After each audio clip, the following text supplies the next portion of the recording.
Bien-aimé, je te le dis, pour le salut de l'humanité, il n'y a qu'un seul nom, pas plusieurs noms. Un seul médiateur, pas plusieurs médiateurs. Un seul sacrifice, pas plusieurs sacrifices. Un seul chemin, pas plusieurs chemins. Une seule porte, pas plusieurs portes. Il s'appelle Jésus de Nazareth. Unité dans la diversité. Unité dans la diversité. Comment on parle aujourd'hui, unité dans les églises, unité dans une congrégation, dans une des dénominations, unité sur le plan mondial, global, unité en famille, unité des pays, mais je peux dire unité dans cette diversité, mais pas dans l'uniformisation. Pas dans les uniformisations. Unité, c'est quoi? Unité, c'est d'être un, d'être unique. De ne pas, unité, c'est ce qui aussi n'est pas des partis. De ne pas diviser. Où il faut avoir la cohésion ou bien la cohérence interne. Ou bien être ensemble ou en harmonie. Ça, c'est unité. Unité. Aujourd'hui, dans le monde où nous sommes, qui est en général communément admis que nous sommes dans un monde de plus en plus globalisé. Et ce monde de plus en plus globalisé est dominé par un système de communication ou une interdépendance planétaire. Une interdépendance planétaire. Mais souvent, c'est des tensions et des conflits. Plus les connexions à l'échelle mondiale s'intensifient, plus les identités locales et particulières se font de façon accrue. On grandit à travers le globe et au point d'amener unité, mais c'est la tension et le conflit. L'interconnexion avec des communications qui nous relient, qui permet que le monde devienne un, mais souvent c'est des tensions et des conflits.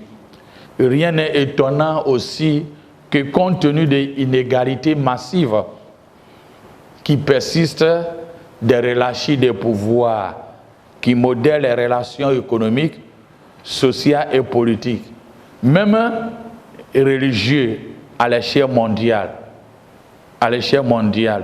Bien aussi qu'une seule humanité vive sur cette terre, bien qu'une seule humanité vive sur cette terre, nous menons notre existence au sein d'une communauté socialement différente, voire même incompatible.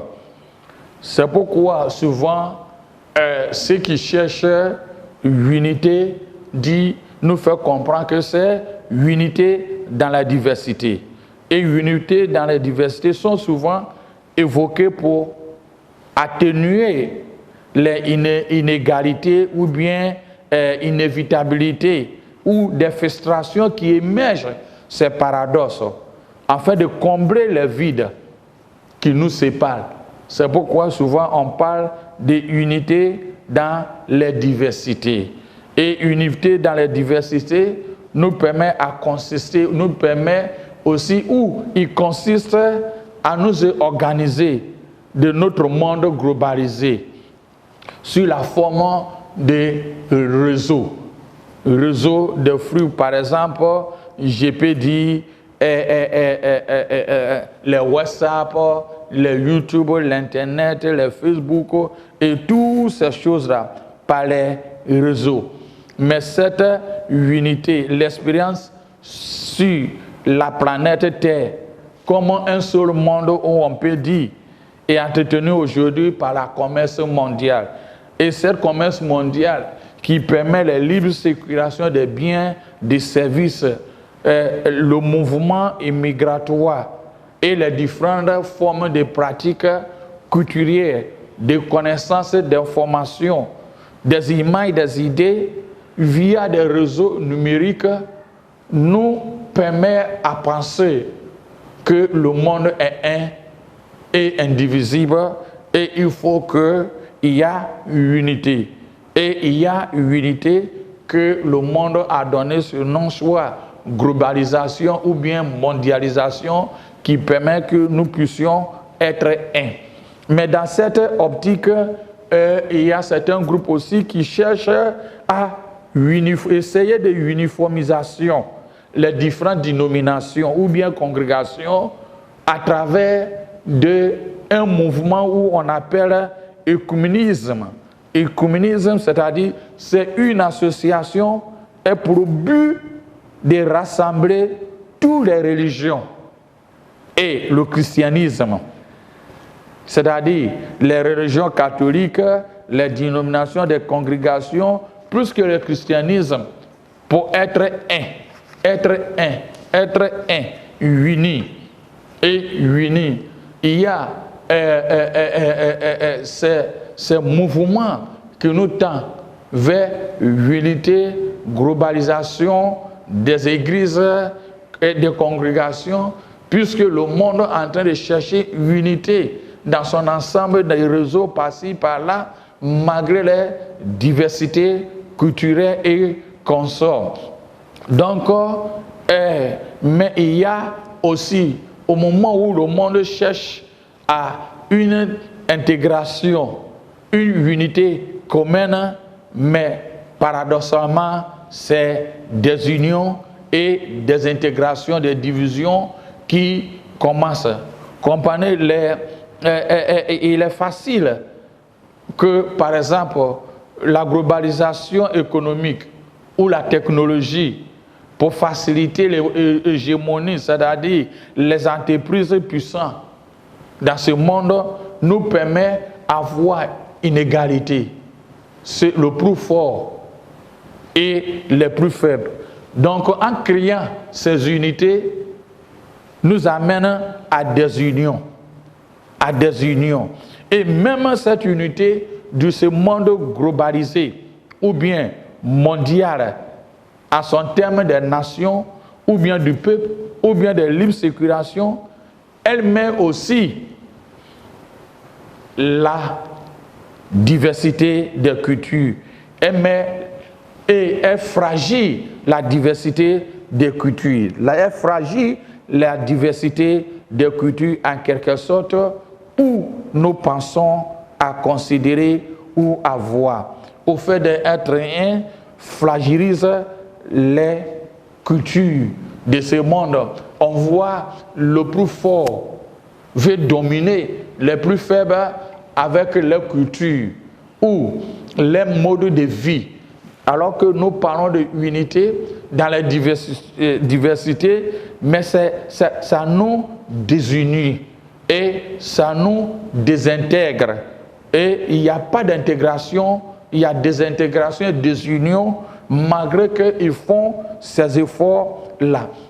Mais au moment où, sur le plan politique, psychologique, philosophique ou social, en train de viser, il y a aussi le mouvement écuménisme qui cherche, qui a la recherche comment uniformiser ou bien uniformisation des religions, surtout le cas du christianisme. Comment faire l'uniformisation pour que nous soyons un sur les principes de la sexualité, de la classe sociale, des ethnicités, intégration et les perceptions des personnes gays, l'espionnage et toutes ces choses-là qu'on appelle les bisexuels, la transvégène, ou on parle comme on appelle LGBT, toutes ces choses. Et on parle d'unité. Et lorsque unité dans cette diversité, alors on peut être un, mais sous forme des angles différents, en s'appuyant sur certains textes bibliques. Par exemple, dans Galates 3, verset 28, nous dit, l'apôtre Paul nous exhorte d'être un en Christ. Éphésiens 4, verset 3, aussi Paul nous dit, efforçons de conserver l'unité de l'esprit par le lien de la paix. Donc, le communisme, le mouvement qui cherche à faire uniformisation de la religion et le christianisme basé sur ces textes-là, parce que le monde doit être uni sous forme de globalisation ou bien mondialisation à travers des réseaux, à travers des libres circulations, à travers des mouvements et toutes ces choses-là. Alors l'Église ne doit pas rester en arrière. Donc il faut faire uniformisation. Mais cette uniformisation, il parle d'unité en s'appuyant sur ces textes que je viens de te dire. Et il continue en disant, Philippiens 3, verset 15 nous dit, marchez d'un même pas. Et 1 Pierre, chapitre 3, verset 8, et Philippiens 2, 1 à 15 aussi, nous dit ceci, être tous animés des mêmes pensées et des mêmes sentiments pleins d'amour fraternel et compassion, d'humilité.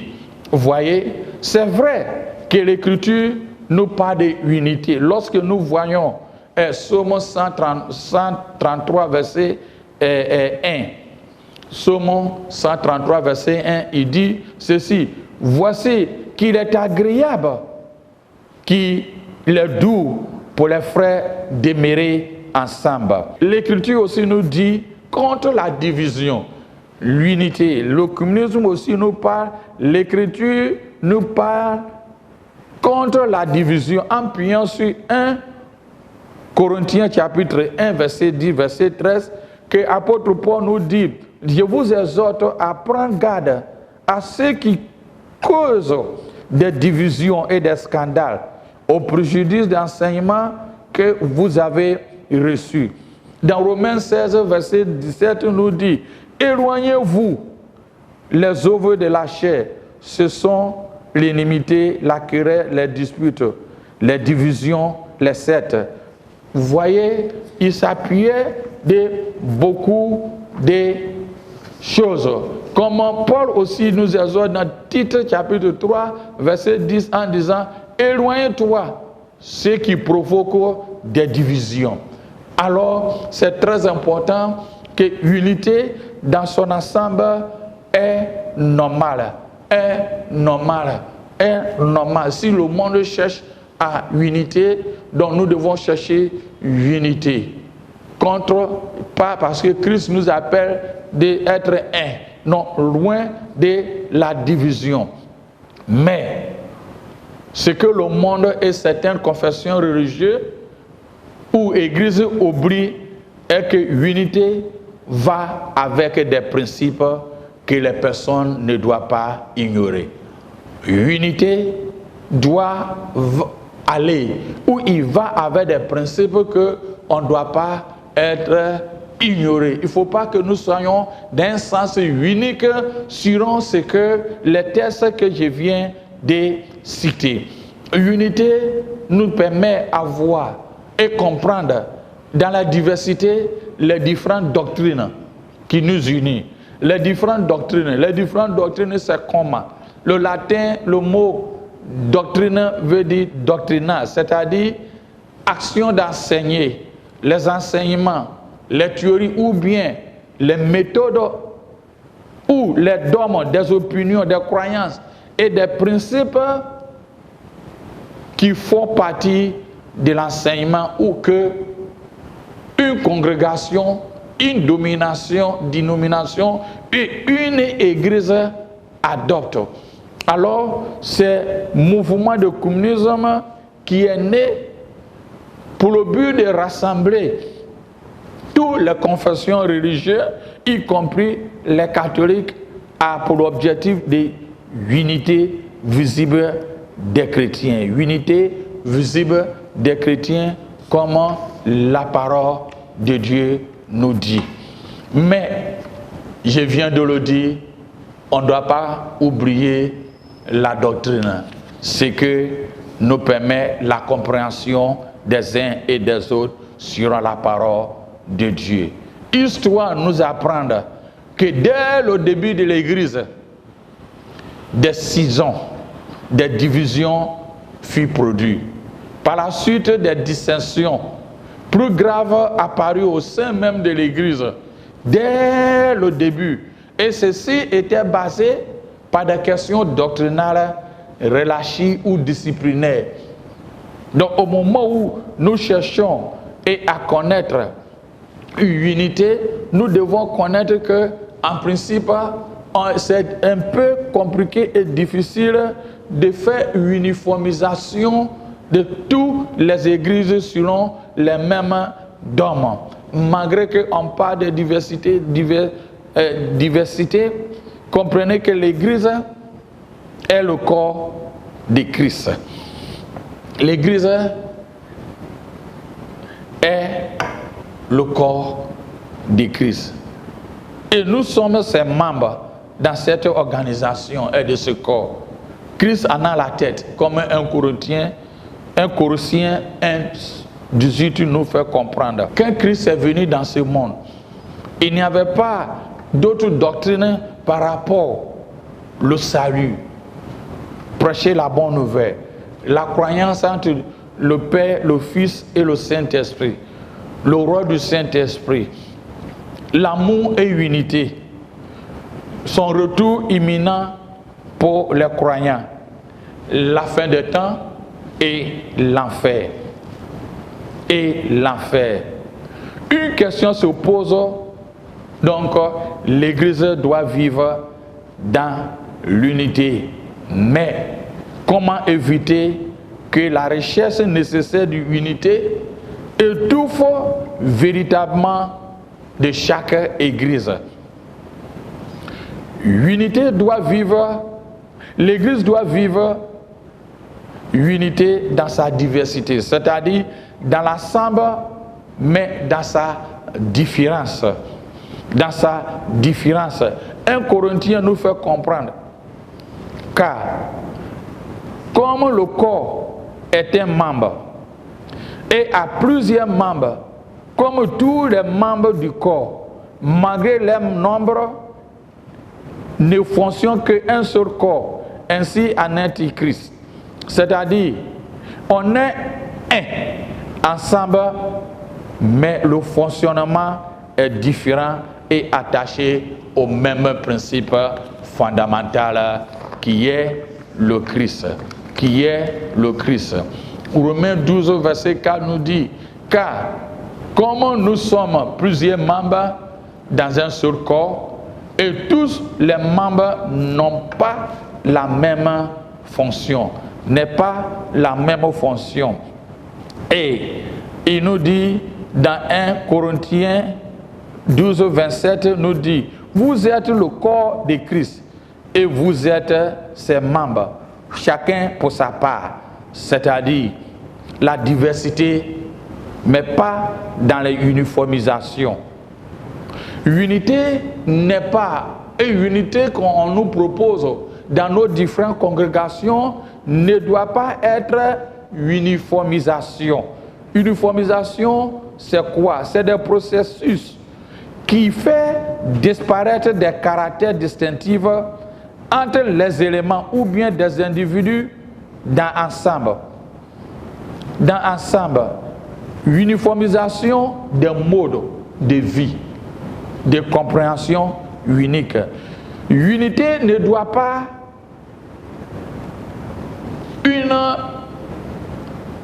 obsession, mais il nous fait presque oublier pour certains que Dieu est aussi le Dieu de justice et que le Dieu qui juge. Selon Psaume 7, chapitre 7, Jérémie chapitre 11, 2 Timothée chapitre 4, verset 6. Et il nous fait comprendre aussi dans Deutéronome 10, 17, Romains 2, verset 11, qu'il ne fait acception de personne. Il n'est pas partial dans son jugement. Dieu ne favorise personne. Il juge d'une manière parfaite. Cette pensée d'un Dieu qui est principalement amour nous éloigne parfaitement de la crainte de Dieu. Dieu est amour, mais il nous éloigne de la crainte de Dieu. Dieu aime le péché, mais il hait le péché. Il aime le péché, mais il hait le péché. Regarde.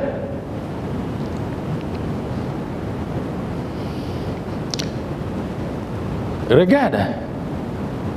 Lévitique 20, verset 13 nous dit, si un homme couche avec un homme, comment on couche avec une femme qu'ils ont fait tous deux une chose abominable qui seront punis de mort.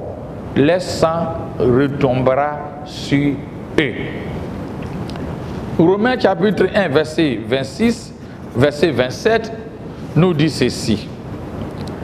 C'est pourquoi Dieu les a livrés à des passions infâmes, car les femmes ont changé l'usage naturel à celui qui est contre nature. Et de même les hommes abandonnent l'usage naturel des femmes, se sont enflammés dans les désirs des uns pour les autres, commettant homme avec homme des choses abominables et recevant à eux-mêmes le salaire qui méritait l'égalité. Verset 28 nous dit, comment ils ne sont pas souciés de connaître Dieu, Dieu les a livrés à l'essence reprouvée pour connaître les choses indignes. Dans 1 Corinthiens 6, verset 9 dit, ne savez-vous pas que l'injustice n'hériteront point le royaume de Dieu? Ne vous trompez pas, ni les impudiques, ni les adultères, ni les idolâtries, ni les inféminés, ni les infâmes. Juge nous parle. Verset 7 nous dit ceci. Dieu a livré Sodome et Gomorrhe avec les impudicités. Ils ont subi le feu éternel à cause de leurs actes. Unité dans la diversité, mais pas dans l'uniformisation. Un frère ou une sœur peut être excommunié, c'est-à-dire exclu de l'unité de Christ. On peut être un dans la diversité. On peut être ensemble, mais on peut aussi exclure. Prends l'exemple de ce que Jésus a dit dans Matthieu 18, verset 15 à 18. Il dit, si un frère a péché, va et reprendre-le entre toi et lui seul. S'il t'écoute, tu as gagné ton frère. Mais s'il n'écoute pas, reprendre avec toi une ou deux personnes, afin qu'il soit l'affaire se régler sur la déclaration de deux ou trois témoins. S'ils refusent de les écouter, dites à l'église, et s'ils refusent aussi de les écouter, l'église qu'il soit pour toi comme un païen ou un républicain. Donc, souvent on a la tendance à nous dire, à nous faire distraire. Oui, on doit être un. On ne doit pas juger ceci, cela. Même s'il se marie homme-homme, on ne doit pas le juger. S'il accepte telle chose, on ne doit pas le juger. On doit être un. On doit former une unité. Des différentes églises, des différents corps religieux doivent être un. Mais nous devons comprendre la doctrine de Christ est ceci. Ce qu'il a dit, que compte tenu dans Romains 1, compte tenu de leur immoralité, il les a livrés à ce qu'il fait. Alors si tu le vois et il commet un acte infâme, appelle et vous discutez. S'il ne fait pas, vous l'excluez. Mais si vous l'excluez, cela ne veut pas dire que l'Église est raciste, mais vous êtes en train de conformer ce que la parole de Dieu nous dit. Il nous a dit dans 1 Corinthiens chapitre 5, versets 1 à 6, qu'on entend dire généralement qu'il y a parmi vous des impudiques et qu'une impudicité telle qu'elle ne se raconte pas, même chez les païens. C'est au point que l'un de vous a la femme de son père et vous êtes enflammé d'orgueil et vous n'avez pas été plutôt dans la friction, afin que celui qui a commis cet acte fût ôté au milieu de vous. Pour moi, absent de corps, mais présent en esprit, j'ai déjà jugé comment, si j'étais présent, celui qui a fait commis un tel acte. Et Paul aussi a donné exemple dans 1 Timothée, chapitre 1, verset 20, en disant ceci, de ce nombre, il dit, de ce nombre, il livre, comme on appelle, Hyménée et Alexandre.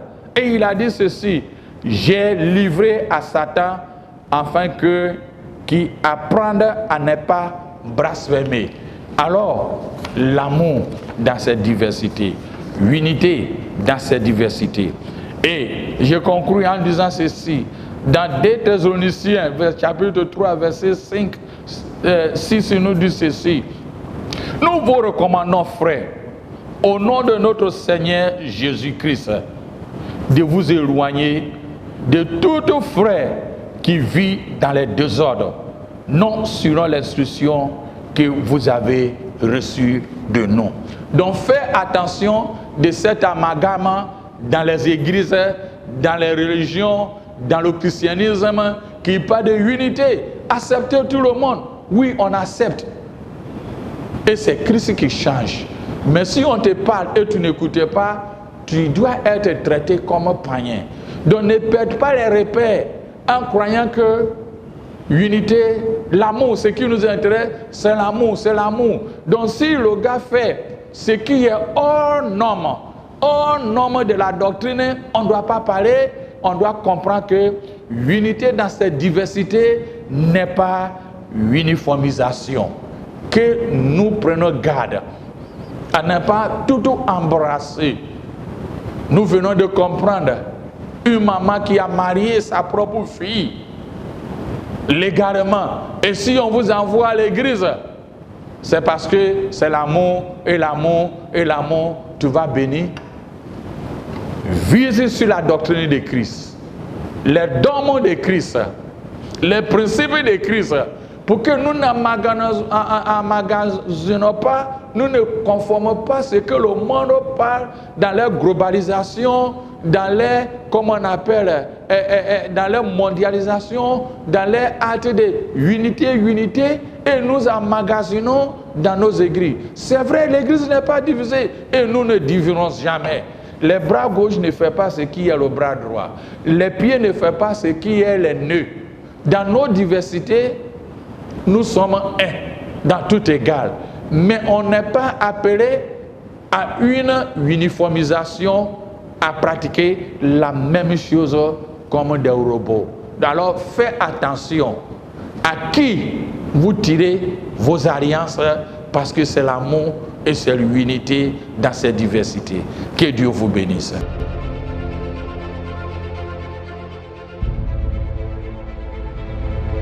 Bien-aimé, je te le dis, pour le salut de l'humanité, il n'y a qu'un seul nom, pas plusieurs noms. Un seul médiateur, pas plusieurs médiateurs. Un seul sacrifice, pas plusieurs sacrifices. Un seul chemin, pas plusieurs chemins. Une seule porte, pas plusieurs portes. Il s'appelle Jésus de Nazareth.